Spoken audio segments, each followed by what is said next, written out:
Okay, here's a message. There's a preface here. It says, note, you may use anything in this email as I have excluded anything I feel to be too private. End note. Oh, that's helpful. Thank you. I appreciate that. Here we go. Hi, Kurt. So I'll read the whole thing. I'm a martial artist. I am a martial artist by trade. I don't want to informalize things. Try to read it the way they wrote it. I guess that my English, in fact, I'm an English teacher, comes out. I'm always teaching my kids the difference between I am and I'm. Hello, Kurt. No, hi, Kurt. I am a martial artist by trade. I have trained since I was in high school, coming up on 12 years now. And I have been an assistant instructor for 8 of those years.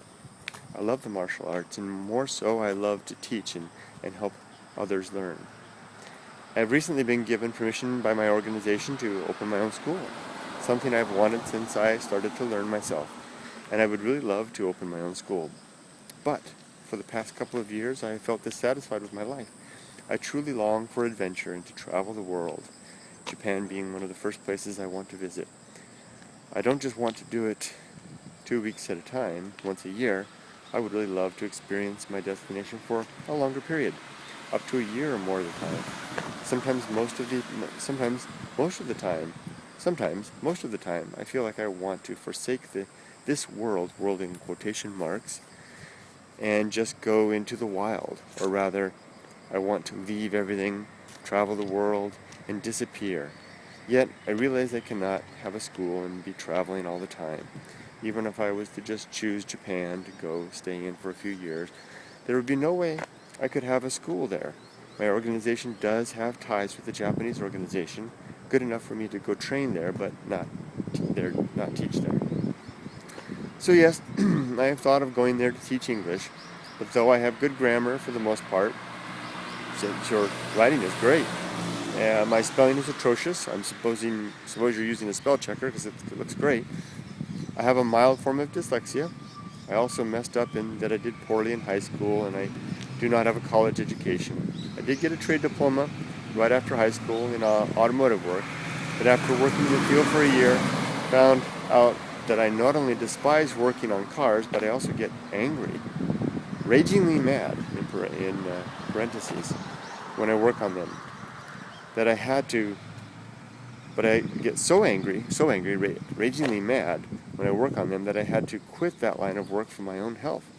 I'm 28, and I do want to go back to school, but sometimes I feel like I am starting so late, there is no point. I know that this isn't true, though it's one of my biggest hurdles. Thank you for all you do, and for being the wonderful person you are, David. Thank you for writing. I'm sorry to be getting back to you so late. This is so often the case these days. I want to.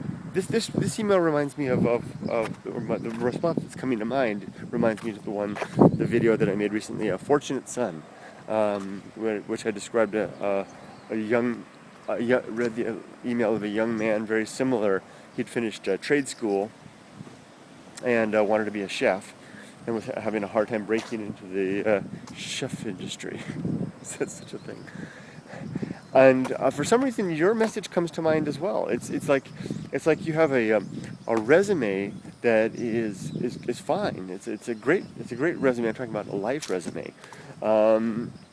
It's missing some major bullet points there. Like you said, the education wise, mainly. But for what you want to do, which is martial arts, it sounds like you're well on your way. I mean, adding some more formal education, that will certainly help. Well, I would probably recommend getting some business training. My eyes have recently been, talk about the late start, right? I'm almost 50, and my eyes have recently been open to the value of business education if you're going to have your own school. Now, it sounds like me, the underlying thing, though. Okay, finish that thought. Okay, so you basically are much better off than the tone of your message seems to relate. You in terms of having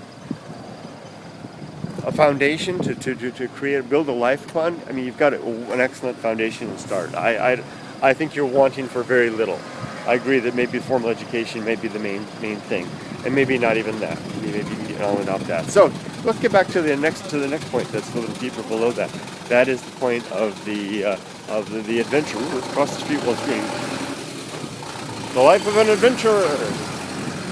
Well, if you're talking about that, you've come to the right guy, because I suffer the same want and passion. My wife and I've been together a long, long time, and if she would say if there's anything that has characterized my life and our marriage and probably some of the challenges in our marriage, it's been my incessant desire for adventure and for discovering and experiencing new things. It's just that's something I can't get on without. So how do I deal with that? Well, okay. Well, there's a couple of things. This is a tricky one. It's a tricky one because there's no right answer. there's really three ways you can go, right? You can follow your heart's ambition and forsake, as the words you use, forsake the life that's safe and sane, and become a wanton adventurer. Go into the wild, so to speak, and become a tramp wandering about in whatever form. I'm using all kinds of vocabulary there to give you the impression of the type of person. And there are people, and perhaps you've met some, I have, who actually get by on that life. That's another what can happen to them. And okay, let's go over the three options. There's the first one. Become a professional wanderer, a professional adventurer. The second one is to become a member of all of this in earnest. Get the house and the wife and the kids and establish the mortgage and all that stuff, and then do your adventuring part time. And you already said you don't really want to do that, but I would ask you to hold off on that for just a second. You said you don't want to do it just 2 weeks. Sorry, I don't want to step on you, butterfly. Sorry. And then the third option is to kind of try to do a little bit of both. And the way you would do that is you're still single and you're still relatively young. Is that you could decide to do a couple of big adventure jaunts. Maybe do a two year adventure around the world. Bicycle around the world, or hitchhike around the world, or do whatever you want to do. May come up with some, bona fide adventure ideas. Like you maybe climb the 3 highest summits in your continent or whatever. That's pretty dangerous, but you know what I mean. Or maybe you're going to go see, pick some, like for me, one of the things I'd love to do is visit Kamchatka and the Russian peninsula, and see the volcanoes there and the grizzlies and stuff like that. And that would be a big thing, for me to do that. So and then after all that stuff's done, do that for 5 to 10 years, and then try to settle down after that, and then that comes back to the second one. It's kind of the balance after that. Now let's talk about the consequences of these things. The first one, becoming a wholesale adventurer, anything can happen there. Anything from a life of fame and fortune as the next Jacques Cousteau, and being a very happy guy fulfilling exactly what you wanted to do, to death. I hate to bring it up, but you remember, Steve Irwin, and the tragedy that happened to him. Anything can happen. Or Chris McCandless, Alexander Supertramp, that kind of stuff. Anything can happen along those lines. What I would think is the main danger that happens when you go down that route is the danger of getting lost in irrelevance. It's what I call the far side of Mount Wildness. If you're familiar with I share that idea of Mount Wildness is the place where we go when we're striking out. It's the place where our fears live, and when we strike out into that area, we take on our fears. We enter Mount Wildness. The near side is where we lose what we don't need, our excess pride, our confidence that's unjustified and unwarranted. Even the possessions and things that we really don't require. So it's in here and out there. Far side of Mount Wildness, and you can actually become a better person, even if you don't know it's painful. But you can become a much better person for a visit to the near side of Mount Wildness. So on the far side of Mount Wildness, that's where you lose the stuff that you do need. like you lose your ability to relate and connect with other people. You lose your family and and sometimes your friends, and you lose your association with the world around you. It's a dangerous place over there. Somebody's whistling.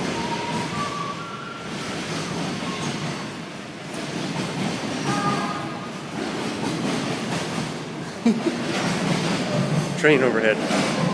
So that's the. So if you go that route, watch out. Fame, fortune, death, or irrelevance on Mount Wildness can await you. So it's a risky route, but it's certainly attractive to me. So let's go back to this to the second one. Which is the route I took, basically, which is because I met my life partner at 24. So instead of giving her up to become a full-time adventurer, I chose to settle down and seek adventure on the side. And I don't even do really even overnight stuff. My adventure is within an afternoon or an hour, like I'm doing right now. This is the stuff. And I'll confess that it's tough sometimes. I miss and I regret sometimes the lifestyle that I kind of gave up, the full-time adventurer.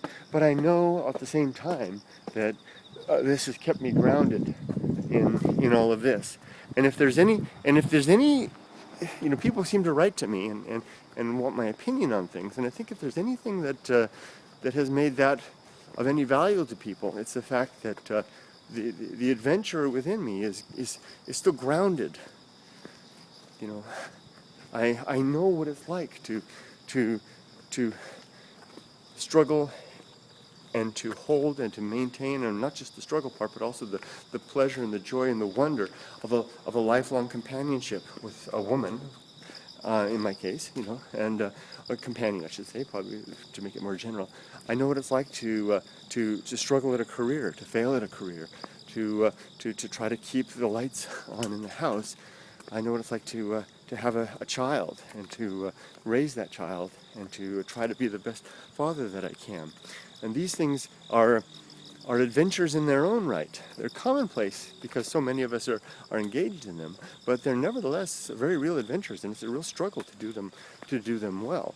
So I think that has given me a grounding that is an understanding that is as valuable to me as anything I could have learned on the Kamchatka Peninsula, or any experience I could have had spending more time alone in the desert wilds that I used to do with the boreal wood forests of North America, or whatever the place might be. So this is the route I took, and I was fortunate in that the partner that I have is understanding. There's a bullet train.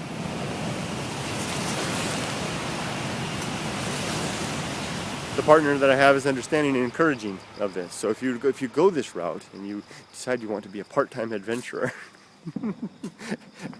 and a full-time member of society, then find someone that can understand that need. I mean, lay that out from the very beginning when you start dating, because you're single now. At least so that's the impression I get. First date. I mean, you start. That's when you're sharing with one another. Lay it out. Hey, I am an adventurer. I'm looking to eventually. I'd love to have a family. Don't talk about family stuff on the first date. I mean, that scare a woman away. But you know what I mean. Make it clear that your every other Sunday is or Saturday or whatever is going to be spent climbing mountains or burrowing into the sea or having adventures of some sort, and that you perhaps want to share your life on social media. I mean, assuming that that's the case. I'm just guessing, because it seems to be a common thing these days, but make it very clear as well that you also want to have the rest. You get the impression, right? Then if you secure that partner that understands, and then begin to build a lifestyle from there. So there goes that.